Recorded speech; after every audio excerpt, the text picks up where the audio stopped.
দেখুন, উত্তরপ্রদেশে police encounter করে শুনেছি, তারা আমরা তীব্র সমালোচনা করতাম বা করে আসছি। কিছুদিন পূর্বে রাজ্যে প্রায় 15 দিনের মধ্যে গণপিটুনির শিকার হয়ে প্রায় 12 জন মারা গেল, তারও সমালোচনা করেছি। পুলিশ ইনঅ্যাক্টিভ সে কথা বলেছি। দুঃখের বিষয়, যেই পুলিশের উপরে আস্থা রেখে গণপিটুনির হাত থেকে সাধারণ মানুষ যাতে বাঁচে, যার কথা বলি, সেই পুলিশ দ্বারাই আমাদের এক কর্মীকে মৃত্যুর কোলে ঢলে পড়তে হলো। মিথ্যা অভিযোগে তুলে নিয়ে গিয়ে মারধর করেছে, এমনভাবে তাকে মৃত্যুর কোলে ঢলে পড়তে হলো। তার পিতার অভিযোগ দায়ের করেছি আমরা।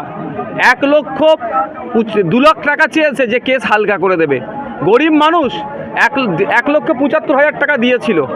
মানে বুঝতে পারছেন, এখানে যে সাব ইন্সপেক্টর আছেন কি রাজদীপ সরকার বাবু, এই ধরনের অন্যায় করে বেড়াচ্ছে। আমি খোঁজ নিলাম গতকাল থেকে এই রাজদীপ বাবুর নামে, শুনছি এলাকায় এই ধরনের অন্যায় এহেন আচরণ করে থাকেন, যাতে করে মানুষকে ভয় দেখিয়ে চমকে ধমকে কিছু টাকা পাকা আদায় করা যায়।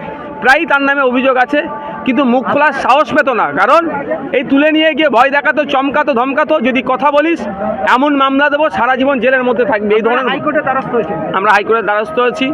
14 নম্বর এজলাসে আমাদের আজকে লিভ ছিল, গ্রহণ করেছে, অর্থাৎ মামলা আমাদের গ্রহণ করেছে। আগামীকাল মামলা শুনানি আছে। এই যে আবু সিদ্দিক কি আপনার দলেরই সমর্থক? যে আমাদের দলের একনিষ্ঠ সমর্থক, দায়িত্বশীল তিনি সমর্থক একজন আমাদের দলের, এবং পঞ্চায়েত থেকে শুরু করে লোকসভাতেও তিনি তার গুরুত্বপূর্ণ ভূমিকা পালন করেছিলেন। কিন্তু আমি একটা কথা বলি, পার্টির সমর্থকটা বড় কথা নয়, একজন সাধারণ মানুষকেও কিভাবে, যে পুলিশের কাছ থেকে আমরা আশা করি তারা আমাদেরকে নিরাপত্তা দেবে, যে পুলিশের কাছ থেকে আশা করি তারা আমাদেরকে নিরপেক্ষতার সাথে কাজ করবে, সেই পুলিশ কিভাবে একজন বিরোধী দলের কর্মী বলুন বা সাধারণ মানুষের উপরে এই অন্যায় করবে।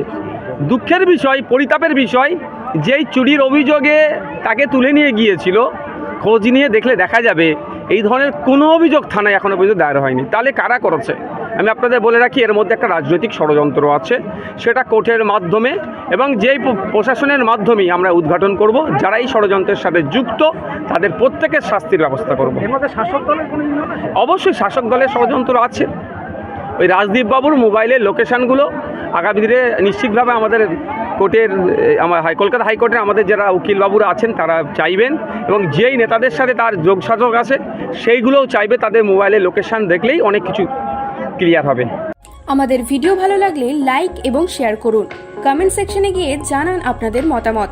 আরও ভিডিও পেতে আমাদের চ্যানেল সাবস্ক্রাইব করুন এবং প্রতি মুহূর্তে খবরের আপডেট পেতে প্রেস করুন বেল আইকন।